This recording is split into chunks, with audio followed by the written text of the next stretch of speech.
காவேரியும் விஜயும் ரொம்ப சந்தோஷமா ஹாஸ்பிட்டல்ல உட்காந்து பேசிக்கிட்டு இருக்காங்க. அந்த நேரத்துல தாத்தா விஜய்க்கு கால் பண்றாங்க. என்னப்பா விஜய், எங்க இருக்க? நியூஸ் எல்லாம் பாத்தியா? நியூஸ்ல என்னென்னமோ சொல்றாங்க.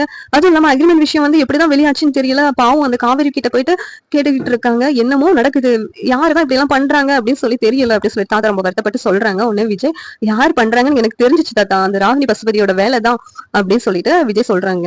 இன்னும் அவங்க இவ்வளவு தூரம் போவாங்க, இவ்வளவு தூரம் மோசமானவங்க நான் கொஞ்சம் கூட எதிர்பார்க்கல அப்படின்னு சொல்லிட்டு தாத்தா சொல்லிக்கிட்டு இருக்காங்க.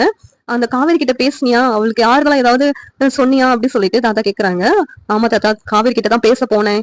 அவ திடீர்னு மயக்க போட்டு விழுந்துட்டா. அதனால ஹாஸ்பிட்டல்ல அட்மிட் பண்ண வேண்டிய நிலைமை வந்துருச்சு. இப்ப ட்ரிப்ஸ் போட்டுட்டு இருக்காங்க அப்படின்னு சொல்லிட்டு தாத்தா சொல்றாங்க.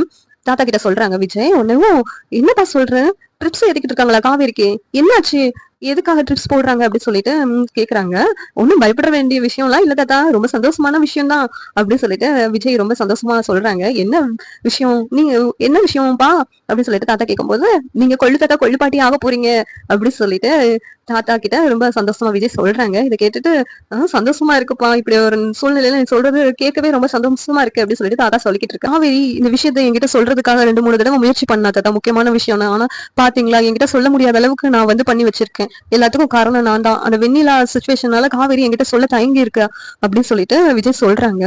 உடனே தாத்தா, சரிப்பா அதான் உனக்கு தெரிஞ்சிச்சுல்ல, நீ ஒன்னும் வருத்தப்படாத.